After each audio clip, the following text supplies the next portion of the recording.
बहू, संस्कारी ननद। शोभा के इकलौते बेटे साहिल ने एक फैशनेबल लड़की विभा से लव मैरिज कर ली और उसे अपने घर ले आया। उसकी माँ ने दोनों को देखा तो बोलने लगी, अरे साहिल, ये किस नाटक वाले को ले आया तू? और इसने ये इतने छोटे कपड़े क्यों पहन रखे हैं? माँ, ये नाटक वाली नहीं, आपकी बहू है। मैंने इससे शादी कर ली है। विभा, माँ के पैर छुओ। कम ऑन साहिल, मैं किसी के पैर नहीं छू सकती। विभा, ये हमारा कल्चर है, घर के बड़ों के पैर छूते हैं। ओके साहिल। विभा जैसे ही शोभा के पैर छूने के लिए झुकी तो शोभा ने उसे डांटते हुए कहा, चल हट यहाँ से, दूर हो जा मेरी नजरों से। न जाने कहाँ से इसे उठा लाया है। तेरे लिए लड़कियों की कमी थी क्या, जो ऐसी लड़की को ले आया? हमारे घर के संस्कारों के बारे में तो सोच लेता, लोग क्या कहेंगे? माँ, आप भी कैसे पुराने जमाने की बात कर रही हो? आप कपड़ों और भाषा से किसी के संस्कारों को जज नहीं कर सकती। साहिल ने अपनी माँ को समझाने की बहुत कोशिश की, लेकिन वो कहाँ कुछ मानने वाली थी।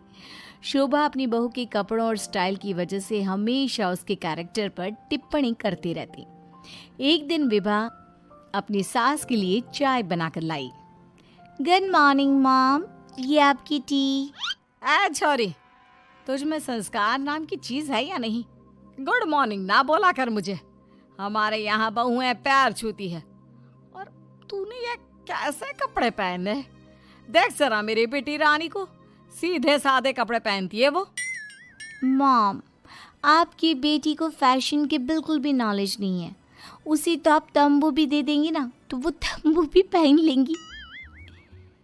देखो माँ, भाभी कैसे मेरा मजाक उड़ा रही हैं। रानी, मैं तुम्हारा मजाक नहीं उड़ा रही, मगर ज़रा देखो खुद को कैसी लग रही हो। तुम्हें फैशन का बिल्कुल भी सेंस नहीं है। कुछ तो लड़कियों वाली हरकतें किया करो। चलो कोई बात नहीं, मैं आ गई हूँ ना, सब सिखा दूंगी। इतना कहकर विभा वहाँ से चली जाती है और रानी सोचने लगती है, भाभी आपने मेरा मजाक उड़ाकर अच्छा नहीं किया। अब देखो मैं कैसे आपको इस घर से बाहर निकालती हूँ। अब रानी हर समय अपनी भाभी की कमियां ढूंढने में लगी रहती। रानी की माँ तो विभा से नफरत करती ही थी, लेकिन घर से निकालने के लिए जरूरी था कि साहिल भी विभा से नफरत करे। एक दिन घर में पूजा हो रही थी। घर के सभी सदस्य पूजा में शामिल हुए, लेकिन विभा नहीं हुई। जब पूजा खत्म हुई तो रानी ने कहा, भैया माना कि भाभी फैशनेबल हैं, लेकिन इसका मतलब ये तो नहीं कि वो भगवान में बिल्कुल आस्था ना रखे। उन्हें पूजा में तो आना चाहिए था ना। हाँ बेटा, तूने अपनी मर्जी से शादी तो कर ली, अब अपनी मॉडल बहू को घर के तौर तरीके तो सिखा दे। अपनी बहन और माँ की बात सुनकर साहिल विभा के पास गया और उससे कहने लगा, विभा, आज घर में पूजा थी, तुम क्यों नहीं आई पूजा में? पता है लोग कितनी बातें बना रहे थे। माय डियर हस्बैंड, इतना गुस्सा क्यों हो रहे हो? जरूरी नहीं कि भगवान को खुश करने के लिए पूजा में शामिल होना पड़े। जब भगवान को दिल से याद कर लो ना तो बस उसी समय होगी उनकी पूजा। विभा, तुम शब्दों के जाल में मुझे मत फंसाओ। मैं जानता हूँ तुम इन सब चीजों को नहीं मानती, लेकिन तुम माँ की खुशी के लिए ही चली जाती। कम ऑन डार्लिंग, तुम तो छोटी सी बात को खींच रहे हो। मुझे पूजा में जाने से कोई प्रॉब्लम नहीं थी। मुझे किसी ने बताया ही नहीं पूजा के बारे में। अगर माया रानी बता देती तो मैं चली जाती। इसी तरह दोनों में काफी देर तक बहस चलती रही। अब विभा की ननद और सास किसी न किसी बात पर दोनों का झगड़ा करवाती रहती। जो भी शोभा के घर आता तो वो उसके सामने अपनी बेटी और बहू की तुलना करती। एक दिन उनके घर पर उनकी पड़ोसन आई। शोभा बहन, कैसी हो? कहाँ है आपकी फिरंगी बहू? अरे घूम रही होगी आधे कपड़े पहनकर कहीं। जब से आई है जीना हराम कर दिया है। शोभा बहन, वैसे जो भी हो, आपके बेटे साहिल ने ऐसी लड़के से शादी करके सही नहीं किया। आपके घर में सब कितने संस्कारी हैं, आपने अपनी खुद की बेटी की कितनी अच्छी परवरिश की है, और आपकी बहू, उसके तो पूरे मोहल्ले में चर्चे हैं। हाँ बहन, बात तो सही कह रही हो। एक मेरी बहू है जिसे ना बात करने का तरीका आता है, ना कपड़े पहनने की तमीज़ है। और एक मेरी बेटी है, संस्कारी, सुंदर, सुशील, सर्वगुण संपन्न है मेरी बेटी।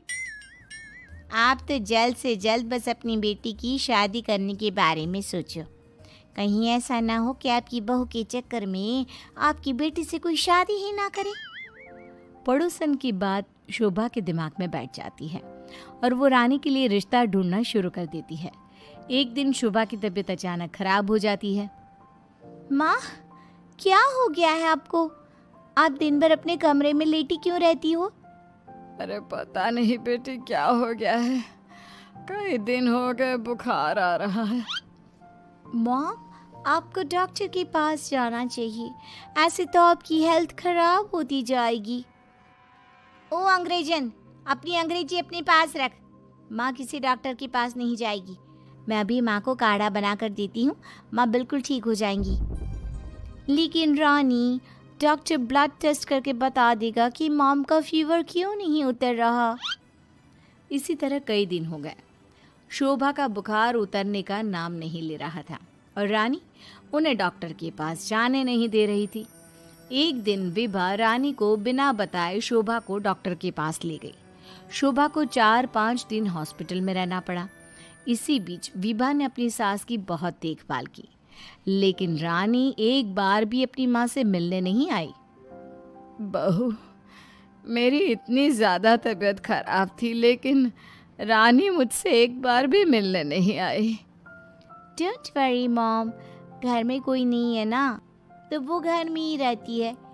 अब डॉक्टर ने बोला है कि आप घर आ सकती हैं, तो आप ज़्यादा सोचिए मत। अब शोभा को पहली बार अपनी बेटी और बहू के संस्कारों के बीच का अंतर पता चला। शोभा अपनी बहू को प्यार करने लगी। एक दिन शोभा ने विभा से कहा, बहू, आज शाम को लड़के वाले रानी को देखने आ रहे हैं। रानी और तुम बाजार चली जाओ, खाने का कुछ सामान और रानी के लिए अच्छी सी साड़ी लेकर आना। माँ, मैं भाभी के साथ नहीं जाऊंगी। वो साड़ी दिलाने की जगह कोई स्कर्ट या जींस दिलाकर ले आएंगी। बहू, तू इसे साड़ी ही दिलाकर लाना, ठीक है? Okay mom. रानी और विभा मार्केट के लिए निकल जाती हैं, लेकिन रास्ते में बहुत ट्रैफिक था। पूछने पर पता चला कि एक कार का एक्सीडेंट हो गया है। विभा और रानी ने कार के पास जाकर देखा तो एक लड़का बहुत बुरी तरह से जख्मी पड़ा था। कोई उसकी मदद नहीं कर रहा था। लोग खड़े होकर बस तमाशा देख रहे थे। विभा ने उस लड़की की मदद करना चाहा तो रानी ने उसे रोकते हुए कहा, भाभी, ये क्या कर रही हो? जब कोई इसकी मदद नहीं कर रहा तो हम क्यों करें? रानी, ये क्या बोल रही हो तुम? अगर हमने इसकी हेल्प नहीं करी तो ये मर सकता है। लेकिन भाभी, पुलिस का झंझट कौन संभालेगा? पुलिस उल्टा हमसे ही सवाल जवाब करेगी। वो सब बाद में देखेंगे, पहले इसे हॉस्पिटल पहुंचाते हैं। विभा और रानी उस लड़के की जान बचा लेती हैं और उन्हें घर आने में देर हो जाती है। शोभा उनसे पूछती है, तुम दोनों को इतनी देर क्यों हो गई आने में? देखो शाम होने वाली है, लड़के वाले किसी भी समय आते होंगे। माँ, आपकी लाडली बहू की वजह से देर हो गई। मुझे आज पता चला भाभी को समाज सेवा का शौक भी है। रानी ने पूरी बात अपनी माँ को बता दी। शोभा ने बहू को डांटने की जगह उसकी तारीफ की। वो तीनों बात कर ही रहे थे, तभी साहिल वहां आकर कहता है, माँ, जो लड़का रानी को देखने आने वाला था उसका एक्सीडेंट हो गया है। क्या? ये तो बहुत बुरा हुआ। ठीक तो है ना वो? हमें जल्दी उसे देखने जाना चाहिए। माँ, वो ठीक है, उसके घर वाले बता रहे थे कि 2 लड़कियों ने उसे हॉस्पिटल पहुंचाया है। अगर वो उसे वक्त पर हॉस्पिटल ना लेकर जाते तो उसका बचना मुश्किल था। 2 लड़कियों ने? डार्लिंग, हमने भी आज एक लड़की का हॉस्पिटल पहुंचाया था। कहीं ये लड़का वही तो नहीं जो रानी से मिलने आ रहा था? सभी हॉस्पिटल पहुंचे तो ये लड़का वही निकला जिसकी जान विभा और रानी ने बचाई थी। सब ने दोनों की बहुत तारीफ की। रानी ने अपनी भाभी से माफी मांगते हुए कहा, भाभी मुझे माफ कर दो, मैंने हमेशा आपको गलत समझा। अगर आप ना होती तो मैं कभी भी किसी अनजान आदमी की मदद ना करती। डोंट क्राई डियर, हमें अच्छे काम करते रहने चाहिए।